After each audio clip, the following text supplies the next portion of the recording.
Michael built a productivity app called Nozbe, and now the business is stuck at $1 million per year. So he's flown here from Europe to brainstorm how he can break through that ceiling. The goal is to scale Nozbe to 5 million. Expansion is a very important metric for tech business. One big roadblock that I have encountered throughout the years is that I could fire myself from all of the roles in the company except for the marketing role. We've got plenty of things to cover here. We break out brand, team, customers, and product. We put everything on the board so we can see it and identify what's working and what's not. One way to get attention is direct sales.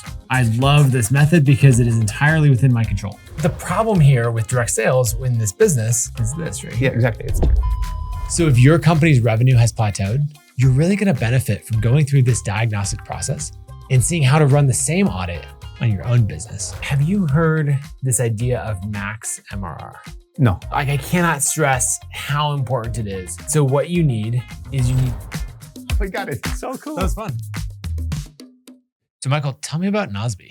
Yeah. So it all started because I am not a very well organized person. And my wife is, I'm not. And I knew that I had, in order to be successful, I had to figure it out to be organized. Mm-hmm. And especially I was a good consultant, but I was starting to, not make deadlines, like really, not deliver on time. Mm-hmm. So I read this book by David Allen, Getting Things Done. And and the book is great. The advice is great, but it was very old school, right? On a piece of paper, like all that stuff. And I was like, there must be a digital way for this. Mm-hmm. So this is how it started. I started, writing my own tool. Actually, over the weekend, I built a version of Nozbe just for myself. You're a programmer by trade? Yeah, no. Kind of. I'm a geek. Okay. So I studied business, but I was in the free time I was programming. Yeah. And that's why. So I it was fun for me always. It's like Lego bricks, It's like building something. I'm a builder. So in that sense, I built very quickly a prototype of this. And then I started using it daily, and I was like, "Yeah, this is good." For example, I stole this idea from Gmail that when you have many projects, when you have many tasks, with a star, you can make the ones that are important. Yeah. So this was my way of doing priorities and next actions from getting things done to my app. And when I started Nozbe, when I launched it to the world, like there were crickets in the beginning, but then I was involved in some, GTD discussion groups. Mm-hmm. And then there was actually a question, like, which tool do you use for getting things done? I was like, yeah, so I built this thing, and can you give it a try? And one of the people who read this thread was a famous blogger from ZDNet. And he just wrote a whole article about Nozbe on ZDNet. Mm-hmm. And it just blew up. Oh, wow. So it was and I was this guy from Warsaw, Poland, in an apartment, doing that. So completely unknown in the States. But I built the version of Nozbe, the first version in English. So this is how it started, basically. Okay. And so how long did it take from launching the first version to reaching $1 million in annual recurring revenue? Okay. So it was a few years. Mm-hmm. So in the first year, I managed to get to $4,000 in monthly recurring revenue. Okay. So it was still my side hustle, the first year. But then when I reached 4,000, I was like, I'm not making 4,000 on my consulting job. So actually, I'm making more on Nozbe, and I prefer to work on Nozbe. So after New Year's Eve of 2007, 2008, when I crossed the 4,000 monthly recurring revenue, I decided, I'm going to just drop the customers and just focus on Nozbe full time. And then 3-4 months later, I hired my first programmer, because then I realized I was good enough programmer to start it, but I'm a crappy programmer to continue developing it. Yep, that makes sense. Okay, and so what year was that 2008. 2008. When I moved full time. Okay. That makes sense. Yeah. And then what was the journey from full-time to $1 million ARR? Yeah. So it was like, the first 3 years we got, I remember this ceiling. I couldn't break $20,000 of monthly recurring revenue. Yep. It was like 18, 17. I was like, come on, man. So it was that. And then we launched an iPhone app in collaboration with a different company. Mm. And by accident, our application in 2010, 2011 blew up in Japan. Okay. Because we had the iPad app, because iPad launched in 2010. Mm-hmm. And just right after launch, we had an iPad app for Nozbe. So we were one of the few, to-do apps having an iPad app. And somebody wrote an article in Japan, and then suddenly it blew up in Japan. And when it blew up in Japan, it went from 20,000 monthly recurring revenue to 60,000 monthly recurring revenue. Wow. It was just was that global growth, or was that really concentrated just in Japan? I mean, it was global growth, but like half of that was in Japan. Okay. Wow. so and actually I went to Japan to promote Nozbe. It was the first time ever I flew to Japan. First time I hired a PR consultant person because I didn't speak any Japanese. So we had the whole promotion there in Japan and everything. And that worked to drive more growth? Yes.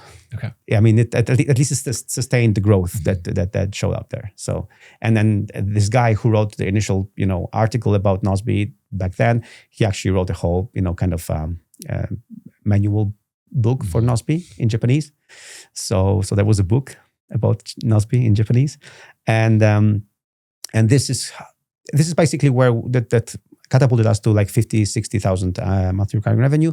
And then after that, also in the States, there were more customers. And so we basically, like 2 years later, like we already had 100,000, monthly recurring revenue. When did you hit that peak?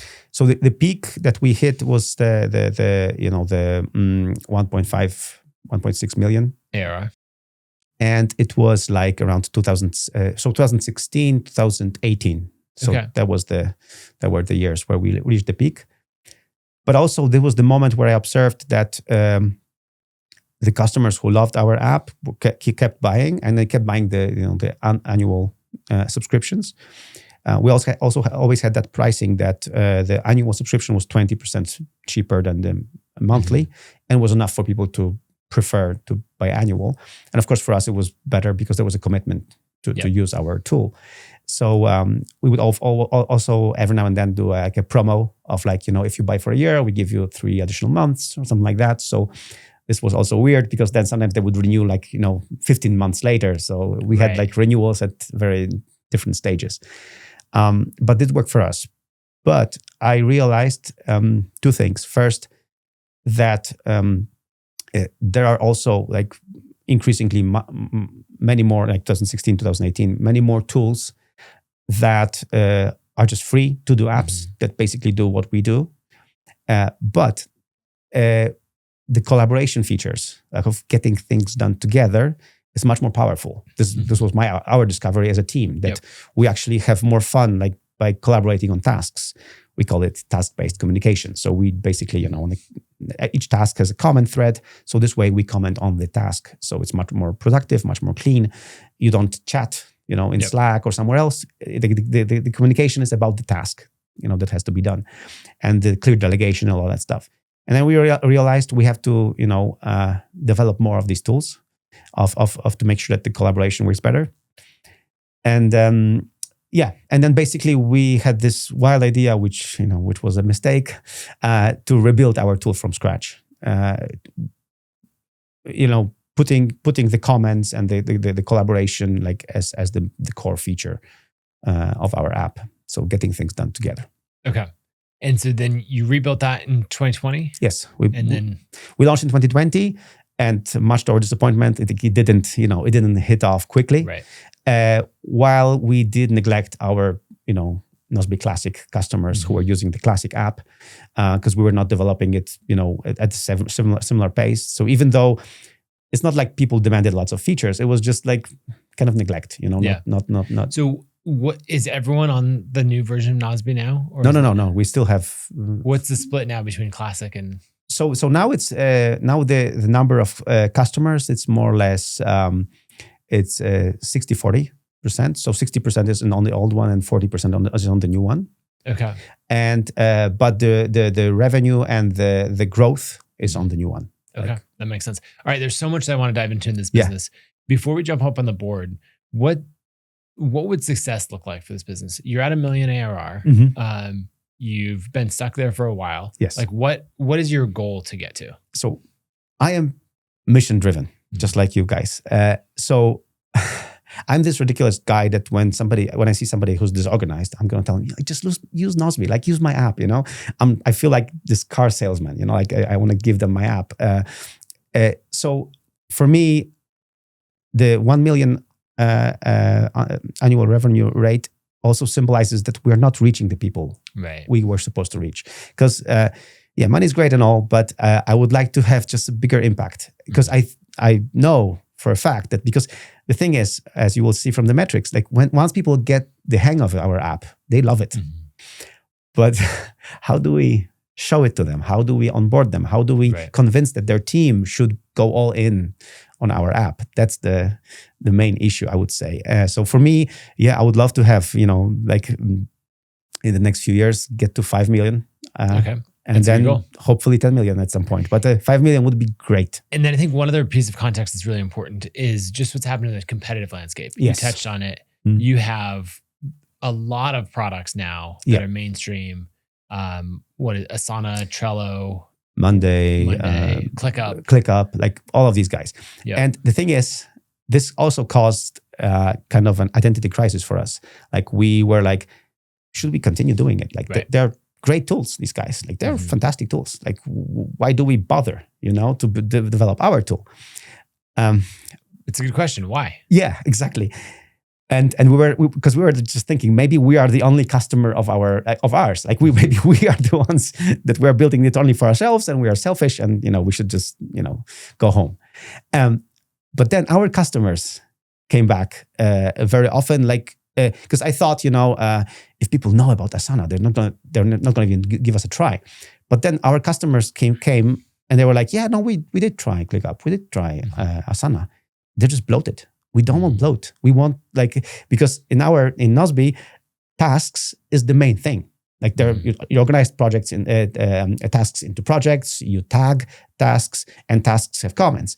And tasks is the main thing. In Asana, task is one of the features. Right. It's one of the things, and that's why our customers told us, like, no, keep going. What you're doing is great. Like, and they voted with dollars. Like, still, I would argue that 1 million annual revenue rate, it's still not bad.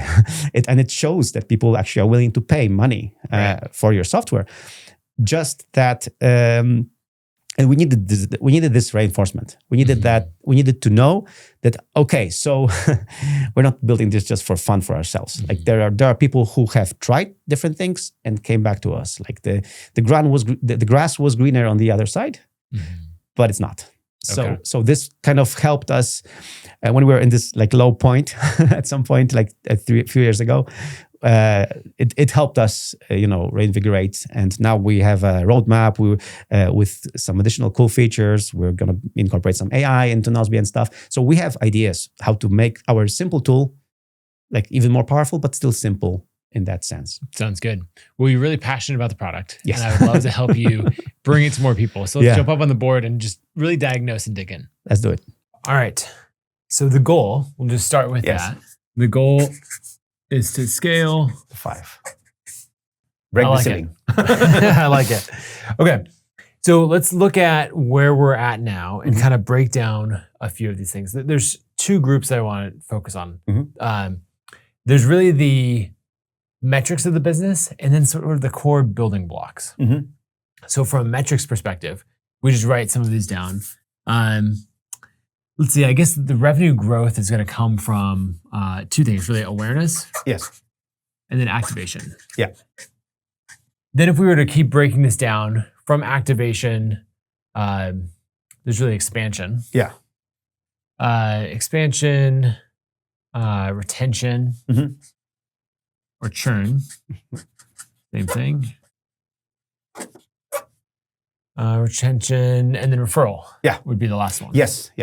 This was also our bread and butter in the very beginning, like because the GTD enthusiasts were referring Nozbe and others to Nozbe very easily. Okay. Now referrals are not that easy. So that's good to look into. There's other ways that you could phrase this of like, obviously we don't have contraction and reactivation and some things in here, but as some core buckets, that's good. And then within the team or within the building blocks of the business, if we were to write these down, I'll switch to another marker. We have, I think there's brand, the team itself, there's the product, and then customers. Almost fits. Yeah. Okay, so I want to let's start down here. So this is the building blocks of the business. So when we look at brand, there's some of these businesses that I come across that you just look at them and you're like, this isn't going anywhere. It's almost like you can sense that the founder either doesn't have drive, skill, or taste, some version of that. And so they're like, this looks amazing. Or like, I'm so proud to bring this to market, and everyone else is like, either this is wrong in some way, or I don't know what's wrong, but it's not going to scale. I look at the brand that you have, so like the name. Yeah. That's one that I think is important. If we look at these components, I think the name Nozbe can work just fine. My wife, she's an IP lawyer, and she says it's a great trademark because it doesn't mean anything. Like, because it's the whole history of Nozbe was like to be naturally organized, be Noz or Nozbe, and I just bought it because it was a cool name, like with a Z in the middle and was .com. So, so I appreciate that the trademark law aspect is important and all of that. I don't really care about it. Neither do I, but my wife does. So yes, I have to by proxy.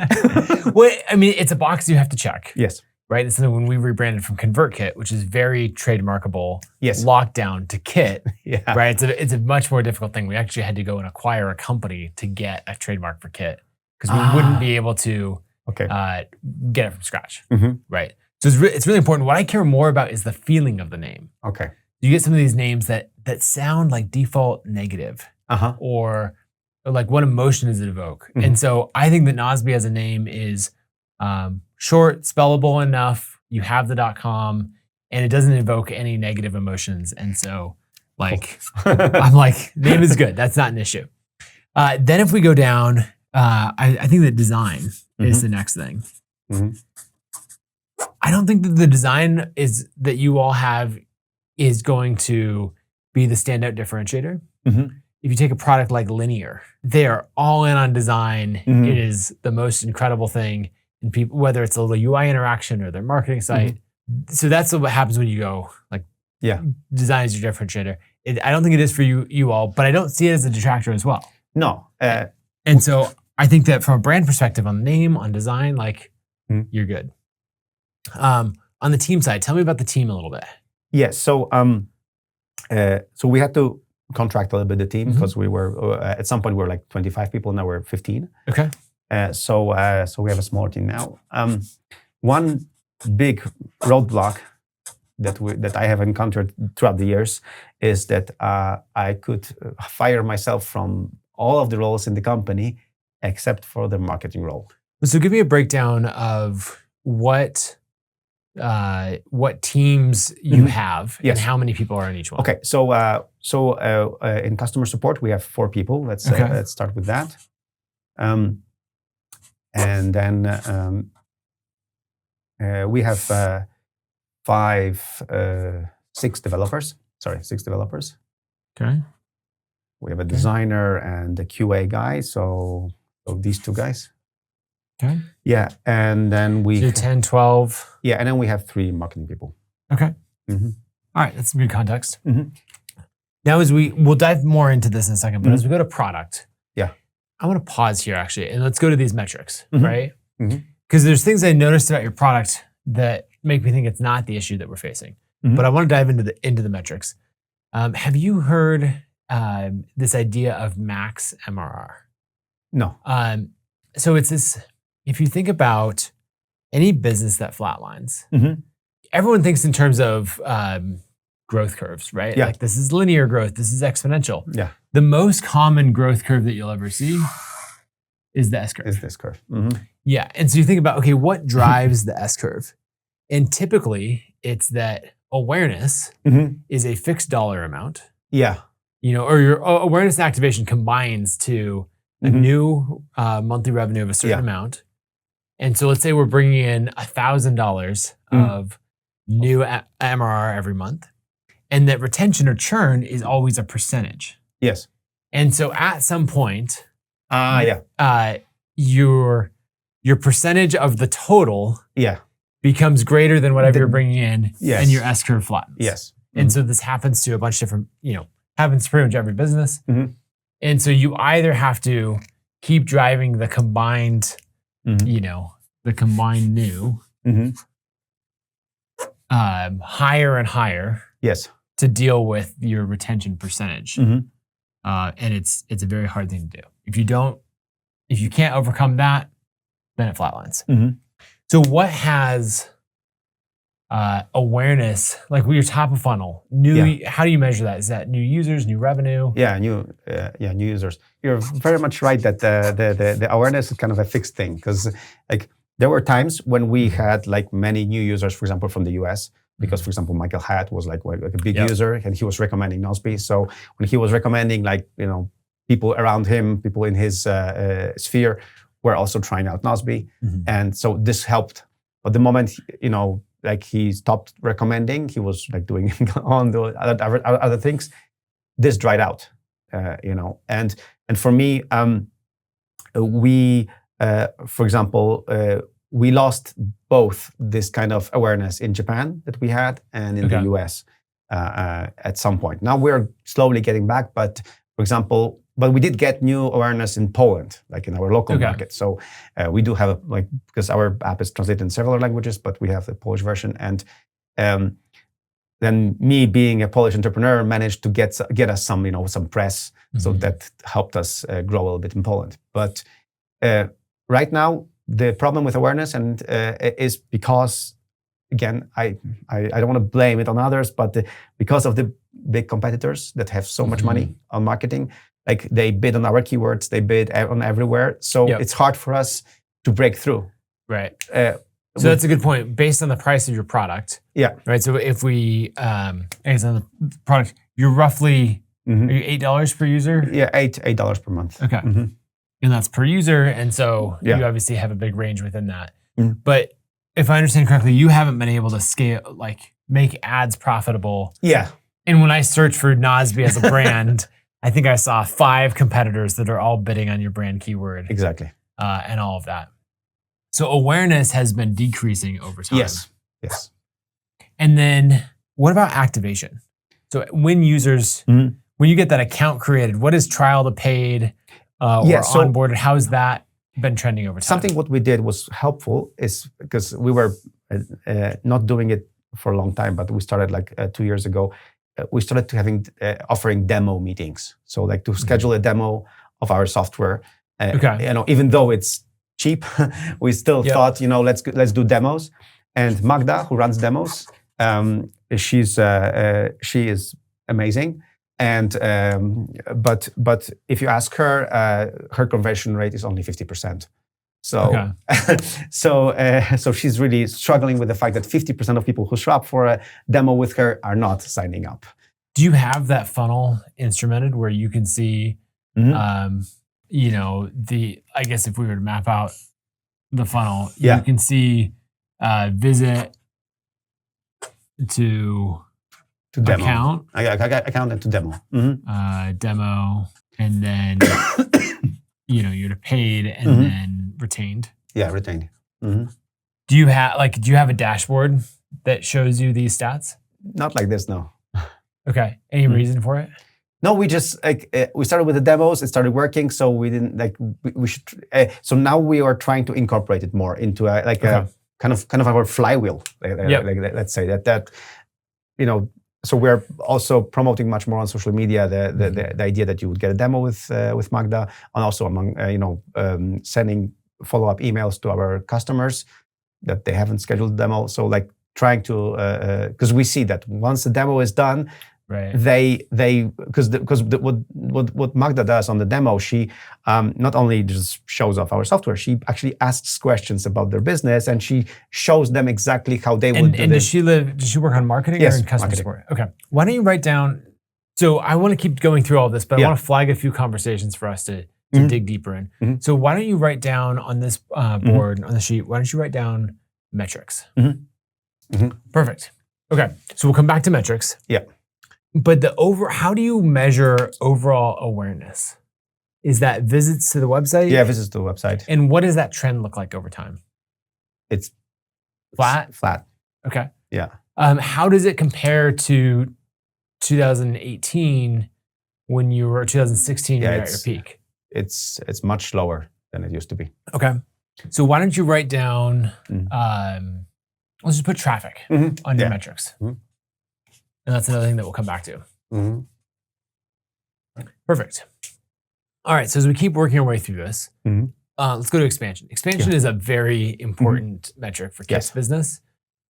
We would be fighting a huge uphill battle if it wasn't for expansion.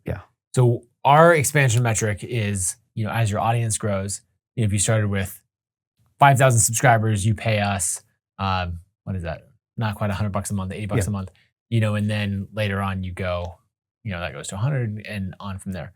Your expansion metric is number of seats, right? How much of your net new MRR each month is driven by expansion? I don't have it from top of my head, but it's important. Like we see that again, once they stick with the product, once they start using the product, they invite new users. So maybe let's look at it a different way. What percentage of your paying customers have more than one seat? Yeah, so like 40% of our customers have one seat. Okay. And then another 40%, two to three people. And our Nozbe is freemium, so it's like up to 3 people and 3 projects. It's for free. But of course, if you want to have many projects, you have to pay the unlimited plan. Okay. And 20% is greater than that. Yes. Okay, and that's based on this is based on number of customers. Number of paying customers. The count of customers, not the revenue. Exactly. Yes. Because revenue would have fall. It's the other way around. Like the 20% above that, they make, and then 60%. So if we come back to activation, you mentioned it being freemium. Yeah. What are the free users doing? Are they coming in high volumes? Are there just a few of them? Are they upgrading to paid? Yeah. So usually they upgrade to paid whenever we launch like a special offer promo for a year. Okay. So for example, like the Black Friday offer, like when you pay for a year, you get extra months. So then they usually upgrade. If they don't, they just, because we have 3 projects, so they basically are, using our free plan, like as much as they can, like the 3 projects, and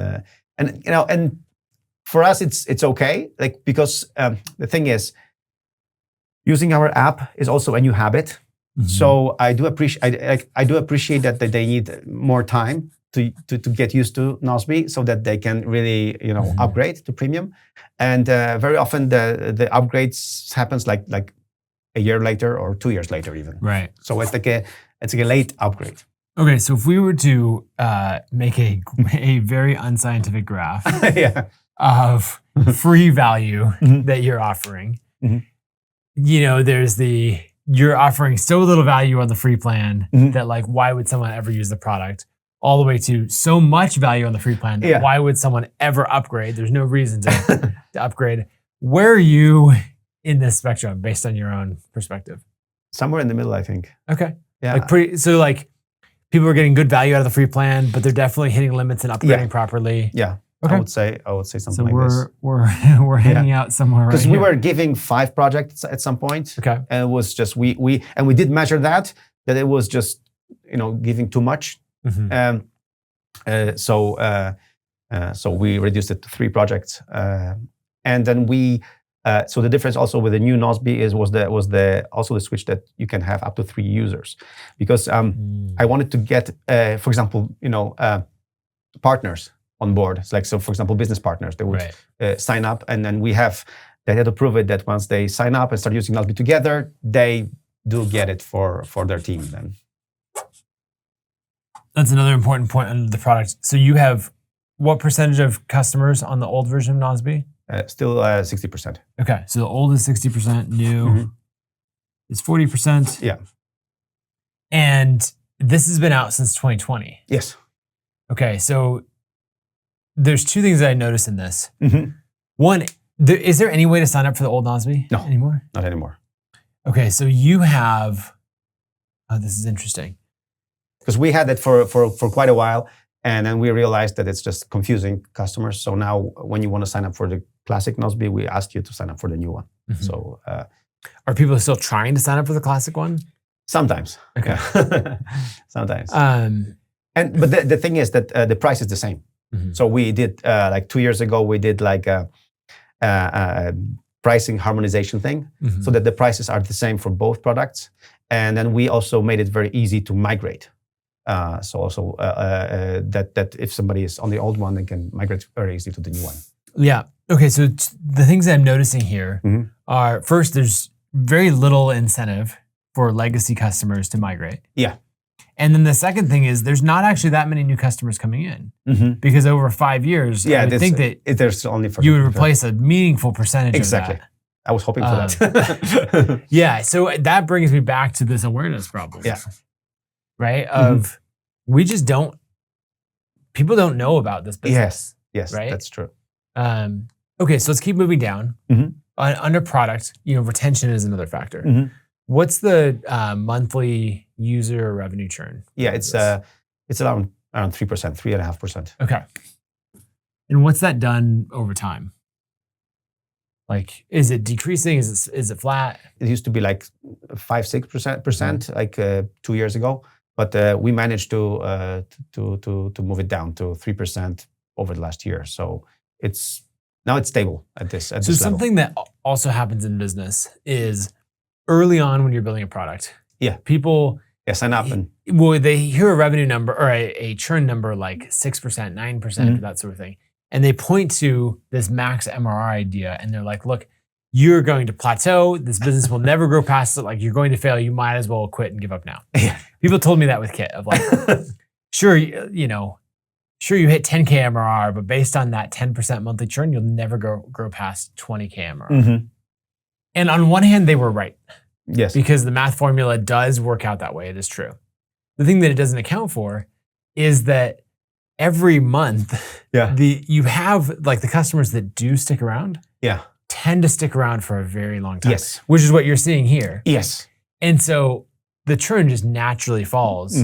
I mean, Kit did the same thing until, and we worked on it a lot, but like to an extent, even just the physics of the customer base resulted in at least a sub 4% monthly churn. And so that's solid. That tells me that the product is solid. Like that's what I have a cool story here about the old customers. So 2 years ago, we did the price harmonization to make sure that the prices are the same, because the prices were different. So it was also like no incentive to go to the new one and all that stuff. So we made the prices exactly the same. But before we did that, we emailed our customers saying, "Hey guys, we're going to increase the prices. So because you are great customers, you've been great customers for years. If you extend your account today with the old price, like you're going to secure like the old price for like until you finish." So I have customers that have accounts until 2040. That prepaid for that long? Yeah. As we record this in 2025. Exactly. So I can say that I've been running Nozbe for 20 years and I have customers for like 35. So let's dive in. That brings us to the customer aspect. You have diehard fans. Yes. I'm going to say true fans. We have true fans, yes. Do you have, are there any identifying characteristics of your best customers? I don't know. Like I think it's, the productivity, buffs, productivity people, like people who like, getting things done, who like the methodology, who like who like productivity, just like I do. Okay. So, you rode Initial Wave a lot on GTD. Yes. What is happening if we were to do a Google Trends search right now for GTD? No, I mean, what is that market doing? Now the market is more or less gone now. I mean, it's it's past its peak. It's I love David Allen and we are good friends, but it's like it's no longer a trend, and it's not. And the thing is, because the book is pretty like old-fashioned, so people are no longer resonating. With it's not selling a number of copies. Exactly. Okay, there's something here. So why don't you write true fans on this sheet, and we'll dive into it more. Okay. And that brings us to our last metric, which is referrals. Yes. So do you track referrals in any way? And what are you noticing? Yeah. So the thing is, back in the day when we were like big with the GTD fans, the referrals were just completely organic, and people were just recommending Nozbe left and right without taking any credit of it. Yep. And now we've built a referral program, and it's really built in. I would like to say it's very nicely built in that you can very easily generate a URL, and also you can add your testimonial. So if you refer to Nozbe, somebody, then they open nozbe.com, there is your testimonial because like you came from there. And still, like, I don't see, like, when we track the clicks and then the recommendations, there are not so many. Like okay, so there's not many in total number. Yeah. But going back to the funnel view, yeah. Where's the breakdown in it? People aren't generating those links. Those links aren't getting shared. The shared links aren't getting visits, or those visits aren't converting to customers. I would have to check that. Okay. My guess is it's pretty high in the funnel, right? That they're not being generated, and those that are generated aren't really getting traffic. So again, like awareness and traffic is a key issue. Yeah. So referrals were a big opportunity in the past, so they could be going forward. Yeah. Okay. So if we break this down, as far as we know, we don't have an activation issue. Yeah. We just don't have enough top of funnel. Yeah. We don't have an expansion issue. No. Because that seems fine. Yeah. Maybe that's a lever that we could pull, but yes, but it's not that. It's an optimization. And exactly. We need more customers coming in. Yep. Retention is fine. Referrals are an opportunity. So one more question about awareness and everything. So my problem was it's always been kind of how to really sell what I'm doing, because it's like, is it a to-do app? Is it a project management app? Is it like how do we compare ourselves, to others, or how do we like kind of position ourselves? Like so one of the ideas we had was that just like kind of like you say, we help creators like succeed and make money on the internet, something like that. So we said that we help small business owners get their private and business life organized in a simple way. And I don't know if this is the right call. We tried with that, and I'm not sure. Okay, why don't we write positioning down right here? Okay, I want to touch on two quick things. My issues here. Yes, we've got positioning, team. I want to get into. So let's write team down right there. Okay. Maybe those. All right, we've got plenty of things to cover here. I want to touch on metrics really quickly. Yes. It's so I cannot stress how important it is to have a couple of very simple dashboards that show what is actually happening in the business. And so what you need is this funnel view. Yeah. And then we need this net new. Net new, yeah. And so I need to be able to see if we look at, and I guess we need conversions. Conversions are in the funnel. Yeah. But I need you to be able to look at a metric and know exactly what's happening, because you can see that, like, on a weekly basis, right? Here's how it's fluctuating. Now I put that under funnel. That's you get the idea. Yeah. That should be right under here. Okay. But that you can know this is healthy. This is what's going on. And then as you go to team, each of these metrics have to have someone responsible. All right. And so if you break down the people working on marketing and growth, yes, they have to be responsible for one of the metrics. Okay. I'm trying to think of how to phrase it, but somehow we need it's like identify key metrics, each with an owner. Yeah. How would we phrase that in a clean? You're the key metrics guy. Key metrics with owner. Yeah. Yep. Perfect. And then we're going to need. So this is understood in the key metrics. We're going to have 2, maybe 3 dashboards. Yeah. And those are the things that are going to be viewed continually. Yeah. So then the next thing that we need for accountability on this is we need meetings. Just one. It could be 10 minutes long, but on a weekly basis, preferably on a Monday. Yeah. you're going to get the people who are responsible and they're going to report on here's how my metric is doing. Inside of Kit, we call these initiative meetings. We have 4 of them. Yeah. And we have one around revenue, which is really about our funnel, about leads, all of that, awareness, like is search traffic doing what it's supposed to? Is each of these things, right? And so each person is reporting on, I own the affiliate channel. Here's what affiliates has done, how it's performing over this week. Here's the actions we're taking to fix it. Next. And that was their 60-second update. Yeah. And it's just really about accountability. Okay. And so I think you need to add that meeting. Yes. I think it should be, maybe initially it's 30 minutes and you'll get it dialed in where you're really trying to find the signal versus noise. And so I would put key metrics with the owner. Maybe just add another to-do item. Just say revenue meeting, right? That's kind of the main thing that we care about. And so now we're going to dive deep into each one of those.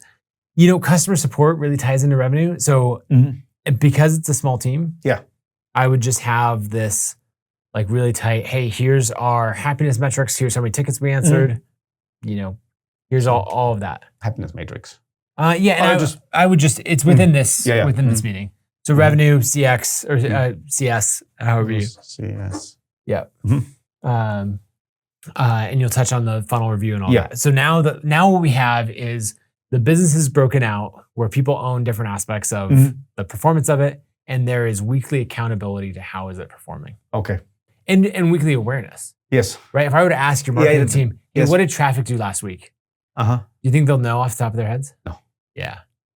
And we didn't at Kit either. Right? Now we do. Now everybody knows. Right? And to fix it. Do everything you can to fix it. Like, did you do the actions? Yes. The other thing that you can get into is lead measures versus lag measures, right? Yeah. Because basically, did we do our projects, which are leading indicators? Yeah. And then when do we expect them to show up? Yeah. In the lagging indicators. Yeah. All right. So now we have those things. So once we identify the metrics, we at least know what's going on. We're getting into like what gets measured gets managed type of idea. But let's go to our next item, which is traffic and awareness as a whole. Yeah. You have felt firsthand what it looks like when you have a huge spike of awareness. Yes. Right? You get this article, you get all these other things. So as far as what's worked for attention. Yeah. Let me just we'll write down attention, we'll make a list. So it's been content. Yes. What else? So we have it's content from other people almost entirely, right? Yeah. Has it been content from you all? As well. We have we have a bi-weekly podcast. Okay. Does anyone listen to it? Yeah. I mean, we have people? but not many, like 300, 400 people. Per episode, like it's 600 people per episode. Okay. So we have that podcast, and because of the podcast, we also because the podcast is also the idea for the podcast is also that in each episode we try to also deal with some advice for our users. If we shut down the podcast today, what would happen to traffic? To this funnel? I'm not sure. I'll have to figure it out. My gut feeling is nothing. Yeah, could be. So I would look hard at the content that you're doing, what you're spending to create that, and if it's creating results. If it's creating results. Yeah. Now, it might not be affecting the growth, but it might be helping with retention because your true fans absolutely love it. Yeah. And this is a good touch point. Yes. But you really watch for these things that you're doing that it's emotion that you're going through, but it's not. Yeah, that's true. It's like when I heard one of your previous shows, one of the mistakes people make that they don't reach past 1 million is they stick to something that worked in the past. But, Or another interesting exercise, if you look at your team, if we dive into that one for a second, if you imagine this little box that's your company, sometimes these teams, and Kit has done this too often, everything, all the attention and energy and conversations and everything else Uh-huh. is inside the box. Yeah. You know? Mhm. And you can fall into this trap with the metrics, right? Yeah. Now 4 of us are meeting about what's happening with the metrics, and this is moving in this way. And then if you could close the loop with whoever and meet with this other person, and all we're doing is we're just going around in circles inside our little box, right? Mm-hmm. And customers don't know, customers don't care, and Yeah. all of that. And what you have to do instead is look at, okay, how much energy is going outside of the box, right? And it could be in improving the product. It could be in marketing partner conversations. It could be in creating content. It could be in customer support, getting out there. And so I find it helpful to break down a team and look at what's inside the box and what's outside the box, and how has that changed over time. Something for us, when we were in this crazy growth mode, we went from, in a 6-month period, from 10,000 of MRR to 100,000. Yeah. And everything that we did was outside of the box. Right? Because people were like, oh, your meeting structure is broken. You're like, yep, we don't care. We're just trying to keep up. We're just, it was webinars. It was all of these things. How do we get out there? So I would really look at that from your team. What amount of these people, what amount is internal versus what is actually external? What impacts customers, what impacts awareness? All right. So we're talking about traffic and attention. So content, these big write-ups, which I bucketed under press. It's not true press necessarily, but I want to give you an example of something that did work recently.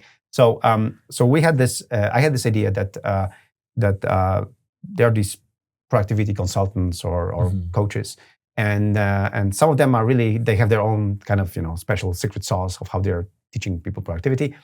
And I was naive enough that I thought maybe they could teach their methods using our tool, because our tool is pretty simple to use. It's pretty simple to onboard, so they could have their content there, but and teach their productivity principles using our very flexible, very cool app. And basically, it mostly failed. So we have this expert program. We have a few experts onboarded, except for one person. So there's this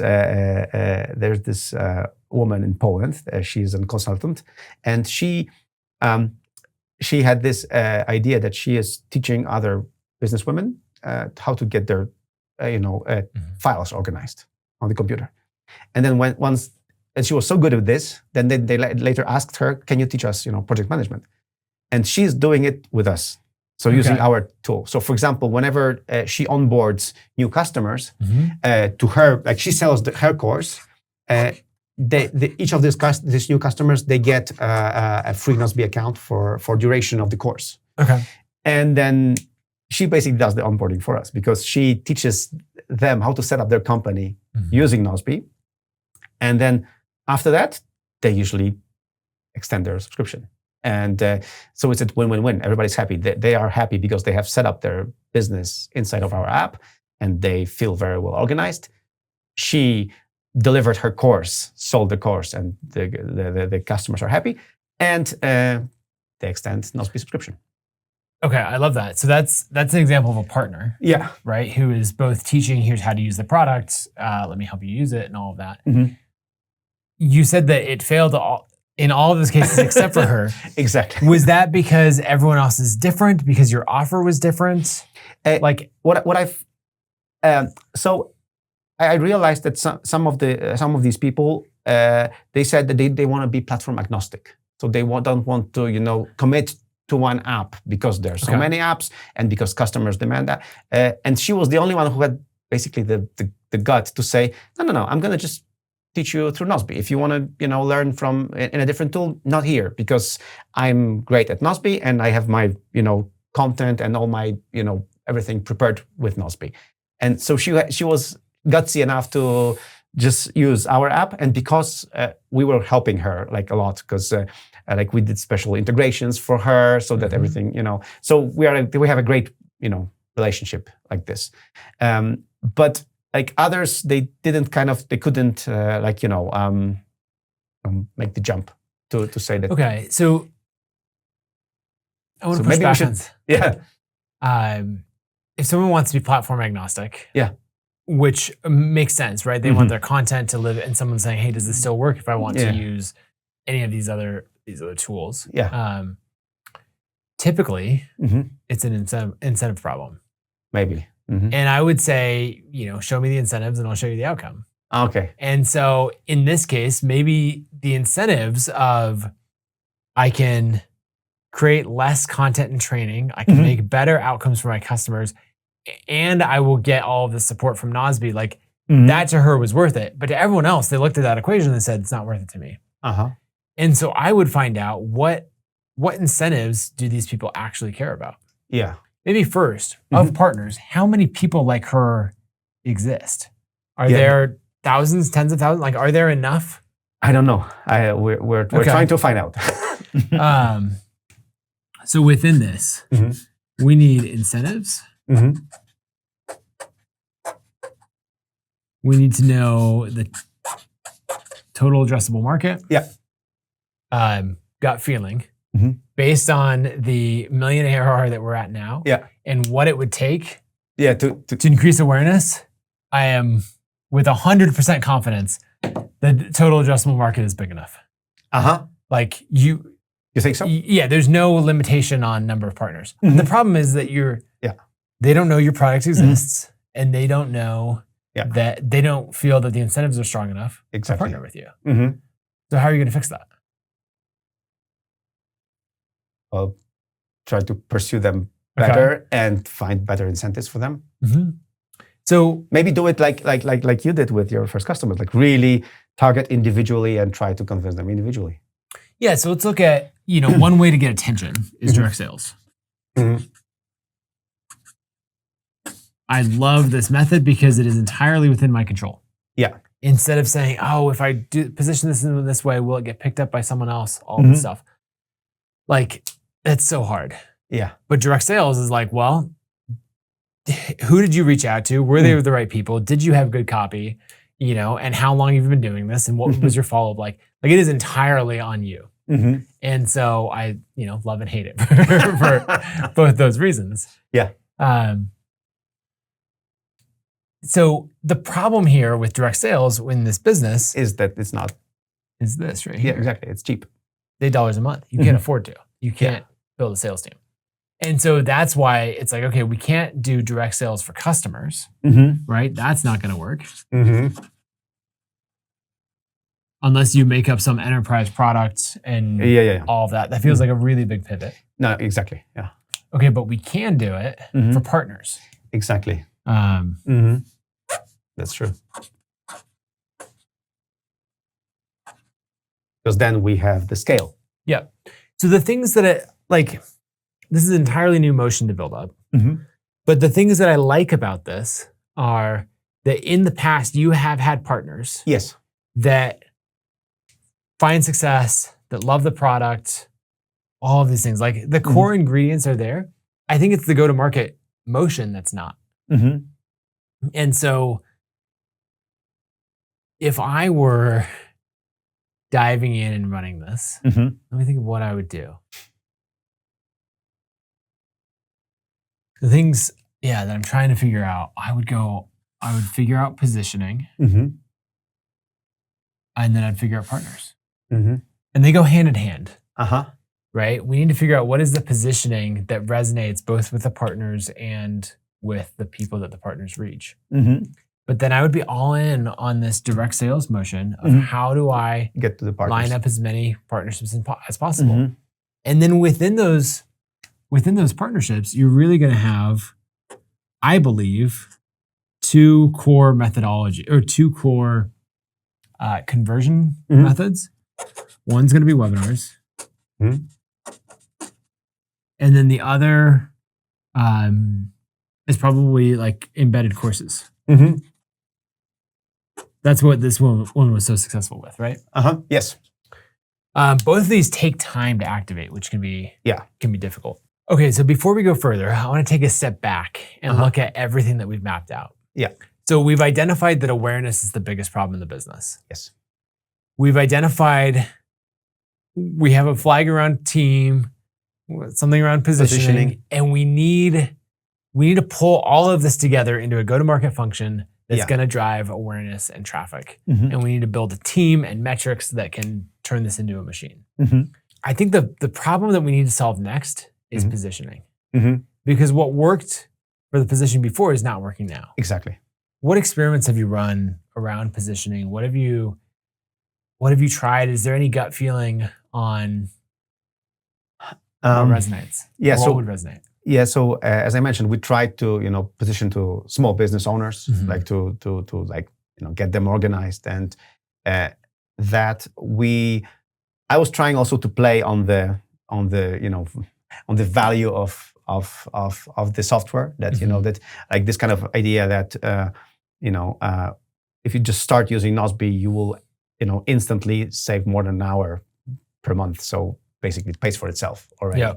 Well, these kind of things. So okay, so let's. What is the promise of Nozbe? Why should I sign up? The promise of Nozbe is that you will have everything well organized. Okay. And on your phone, everywhere, it syncs everywhere, and together with your team, you will know exactly who's working on what, and that will result in me saving time. Exactly. Isn't this the promise of Asana, Trello, ClickUp, everybody else? Could be. So why Nozbe? Because it's simpler. Okay. It's simpler, so it's... why do I care that it's simpler? Simpler is limiting. Yeah, but simpler is limiting, but on the other hand, simpler makes your team and everyone on your team use it more. Because if... Okay. Because the problem is that, so I have this problem with business owners. Business owners say, yeah, but I want these and these features. And we have tried that and we have tested it. And when you introduce a complicated piece of software to your team, nobody uses it. While when we introduce Nozbe, because it's such a simple structure of projects, tasks, and comments. Why does it matter to use it more? Because then, so just like your metrics that we don't have, like everything else is in Nozbe. So you'll know exactly who's working on what, which projects are open, which tasks are open. And if a task has an issue, you can comment and you can just iron out the issue. So so for example, from a business owner standpoint, I don't have to ask my team members what's the status of things. I can just log into Nozbe and I can see exactly what's the status of projects and what's going on. Okay, so it runs the business all that, but I want to like drill in on this. Yeah. Use it more because you almost have something here. Almost. Okay, so let's go the other way. I have the most advanced, most sophisticated project management tool. It does everything. Yeah. And my team doesn't actually use it. Exactly. What happens?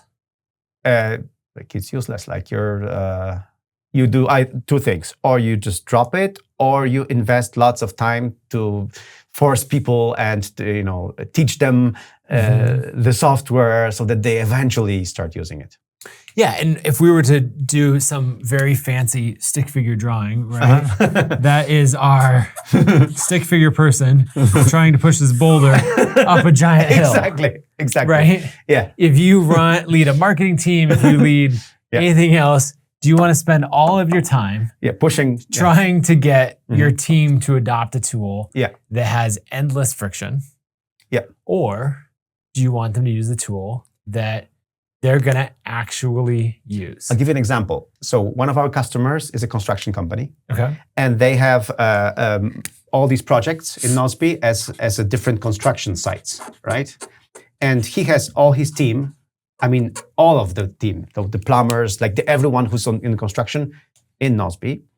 And they update their tasks inside of Nozbe.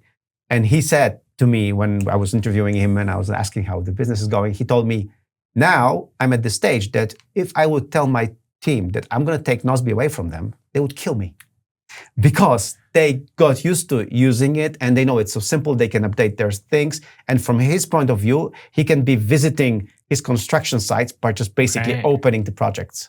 So So this is what happens when there's success, when they actually use, yes. I think that this is your promise. Yeah, could be, you're right. And I think it's a very powerful promise because you can sell the pain of what happens if they don't use it. Exactly. Right? Because you're constantly chasing people. Did you update this thing? Yeah. Did this happen? Oh yeah, I would, but I got to do it on my computer. It's going to take so long. Exactly. Hold on. Did you want that in a task, in a project, or all of these things? Exactly. Or you say, look, we strip away everything else. This is the tool that you actually use. And that is what gets the results. And so if I were you, I would fix your positioning. So let's write this down as a to-do. Fix positioning. Fix positioning. And we're not going to get to the positioning in a 1-hour podcast episode. No. But we've gotten to like the essence of the core promise. Right? And I think that I think because everyone is going to say, why Nozbe versus ClickUp? Why Nozbe versus whoever? And I, as a partner, can say, because Nozbe is the tool that your team will actually use. Exactly. And it's not a 6-month adoption process. It's not chasing them down, do all this. Like, you just actually use it. And you know what? And here's the benefits of actually using it. Sometimes we've had these situations, and sometimes a team signed up and the person complained to us that the team is not using it. And then they signed up for a demo with Magda, the whole team. So like she shows up on the Zoom and then there is the whole team, looking at her, and she does a demo. And after this one demo of half an hour, like it's done. They are just like, then after a month or they extend their plan for a year or something. Like so it's very, in that sense, we've been very successful with that formula. That it's really, when the team sees that it's only this, you can add a task like this, and it's so simple, they get the aha moment, Yep. Okay, so we're gonna have to fix the positioning. We're really diving in this, the tool that's actually used. You've got some fancy illustrations that exactly. I'll let you know my hourly rate later. All right, thank you. I'll redo your marketing site with my stick figures. It'd be great. Yes. Once we fix the positioning, now we can go out to partners. Yes. So now we need a motion to go out to partners. And how do we identify the right people? Yeah.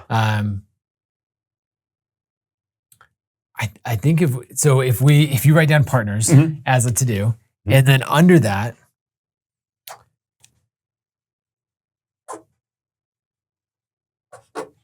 maybe our sub bullets would be identify, and then let's go incentives. Yes.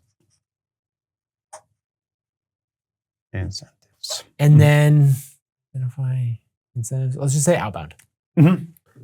So within this, because I believe that there's almost an endless number of partners, right? Exactly. Way more than I think so too, right? So what I would do is I would identify all the possible partners. Okay. AI is really good at this. So you can help with that. I have this content creator, who are 100 people like them, that sort of thing. Go back to everyone who sent referrals in the past and see, what are they up to now? Are they still? Yeah, exactly. Figuring out, I would say, hey, we rebuilt Nozbe from the ground up and it's incredible. You don't need to mention that you did it in 2020. That was 5 years ago. Yeah. You rebuilt Nozbe from the ground up and it's incredible. Yeah. And you're going to nail the positioning on this. You have the case study. Yeah. Right? So let's just, where are we going to put this? Maybe right over here. Create case study. We have 1 or 2 successful partners who are killing it, right? So create case study on them. And so we can go out with that. We're going to talk about, here's how we'd love to partner. Yeah. What's the incentive structure look like? Because that's the next thing we need to get to. For the partner. Yeah. So they have so when we have the affiliate program, so the referral program. In our referral program, like we give 25% of the revenue for the first 2 years of a customer. Okay. And when you are a partner, you get 30% or more sometimes, and for 3 years. So it's a better incentive in that sense. Plus, the other incentives are what I mentioned. You work with us together, direct line to us. We work with you. We build some features just for you, or kind of for you first, because this is also our way of sometimes prototyping a feature that if we have one case study that they will actually use it, then we can later build the feature for everyone else. Okay. So what I would do is, I'm thinking about these incentives because like you often do the math and someone might not make very much money from one of these deals for a while. Yeah. Right. Let's say that I do a webinar to 100 people or 100 people show up live to a 10% convert. Yeah. Now we're like, okay, we actually only, now we're selling $80 a month. Yeah. I'm making 30% of that. Right. And so we're like, okay. Do a webinar with me and you'll make $25, $30, $40 a month. Like not super compelling. Yeah. And so you might need to figure out ways to front load some of that. You might not need to do it long term, but because awareness is such a huge problem. Yes. If you allocated $5,000 a month of your budget, which might be a big part of the marketing budget, to just say, hey, I will pay you to do this webinar. Okay. And teach this workshop and to implement Nozbe, and you'll make this money up front. Like it's more of a sponsorship with this like long tail partner. Then you could learn faster. Yes. Because my worry is that the incentives that we have under our partner program, the 30%, is not going to be compelling enough. To try until we have scale. And then we're not going to learn enough. Yeah. And it's just going to feel like our outbound function failed. Yeah. When in reality, there's a lot more that could go well with it. So I would spend a lot of time on the incentives, and I would be willing to front load some of those incentives. Would you be able to allocate $5,000 a month? Yeah. Okay. Sure. Would you be able to allocate $10,000 a month, or is that start to get tight? Okay. I'll have to check. But that would be the kind of thing. Yeah. If you could say, well, let's say 10,000, if that's the number we're working with. Maybe you're doing two that are big, like $3,000 each or something like that. And then you're doing a few that are small, where you're saying, hey, we'll pay you $1,000 to do this webinar, all of that. And then they're in it with you and they earn on the long tail. Yeah. And you can start to get this motion going. Doesn't mean you need to do it long term. Yeah. But then you'll have more case studies, you'll have more numbers, and on from there. Okay, now let's talk about the outbound function. So now you need someone who is doing that outbound sales. Is that you? Is that someone else? Like, what's your gut instinct on it? This in the beginning, that would be me and probably one more person. One of your team members? Yeah. Yeah. Especially in the beginning, you always said that it's good that we do it actually to see. I think so. You'll also get a higher conversion rate. Just as the founder, the CEO, you have the passion for the product that will come through. So I think that you need a way to tee up as many of these opportunities as possible. I think the AI sales development reps are getting pretty good. So I would go read, there's articles from Jason Lemkin from SaaStr on that exact process. So I'd probably take one of your marketing people and say, your job is to get us as many leads and opportunities as possible, right, for outbound, and make sure the contact info is good and all of that, and use AI as much as possible and build the systems to help do that. And then in your pipeline, like your metrics revenue pipeline call, right, they're going to be reporting on how many people did we reach out to, and all of that. You just don't want it to entirely rely on you. Yes. Because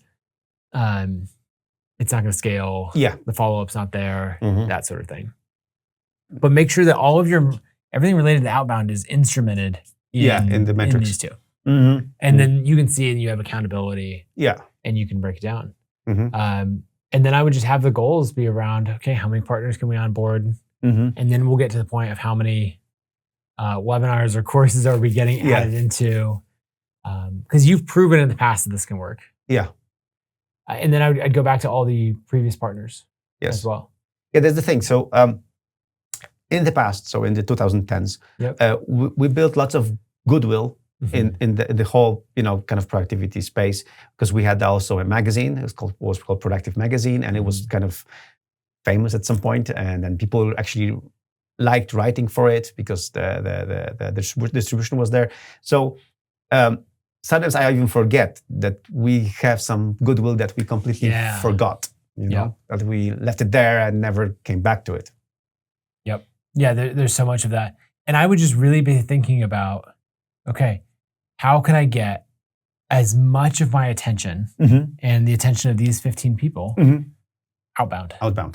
And try to take a step back and look, okay, if people aren't in our internal, if they're not in our own Nozbe account, they're not seeing what's happening. If I were to just go out of that, open an incognito window and go to the marketing website, to everything coming out of this business, what's happening? And because often there's not a lot. Yeah. And so, get outbound in those ways. Advertising is not going to be the answer because the average revenue per user is too low. Yeah. And the bidders are, they have much more money. The other thing that I would do, I think these true fans are interesting. I would go to the customers that you have that are the true fans, and I would say, hey, who do you follow for productivity advice, how to run your business better, or business advice? Business advice. But business advice is very broad. Yeah. Business operations. You're trying to narrow it just a little bit. And then the cool thing is, it'll help you brainstorm and identify as many of these partners as possible. But then when you reach out, you can say, hey, so I was talking to one of my customers who runs this really cool construction business. And I was asking him, hey, who do you follow on how to run this business better? And he said you. And, and that's a little bit of because people always want to hear who their customers are. And all of that. So that's how you can really leverage those true fans. Yeah, that's a good idea. And there's a lot of other things that we'll get to. But maybe just to touch on some final things, really look at the team, right? Because we have constrained resources. Yes. We've got that $1 million a year. Yeah. And so really make sure, do I have exactly the right team to take me to where I need to go? Is everyone owning a metric and directly working on that? Yeah. And if we're going all in on partners, how do we make sure that everyone is on board, is driving towards that? Because if you were to say, if you were to go from 15 people down to 11, that would free up more money to be able to pay partners, which would solve our traffic problem, right? A lot of times when we build companies over a long period of time, we end up with team members that we they do good work, but it's not aligned with what we want. The go-to-market motion that we chose as a business. Yeah. Kind of the last thing as we go touch on partners, you're just always looking for who is the person that comes in contact with my ideal customer on a regular basis. Yeah. Your product is so broad. I really wanted to find a niche that we could get to or something else. I didn't find it, but keep looking for it because it might be there. But then just see, is there this type of person that is out there? Yeah. Yeah, it's with the case study that we mentioned with her, it was such a cool idea that she because of she's a lady and she's a business owner, a female business owner, so she is attracting people like her, and then because women are much better organized than we are, guys, so for them it's it's perfect positioning. So they and actually it was one of her customers that brought her to Nozbe. Because okay, so that gets back to this true fans idea. Yes, right? Exactly. I love it. Okay, so I think you have quite a to-do list to dive into. I just want to ask, how do you feel now after we've torn apart your business and really dove into it? versus when you first came in? No, I feel so much better. And when we started with preparing for this podcast, and I saw you didn't know from which angle to attack. For me, the value was just to go through this with you. Yeah. Because then, as you have seen, things start to show up, and then some of the stories I mentioned actually make sense into something bigger than I thought. So.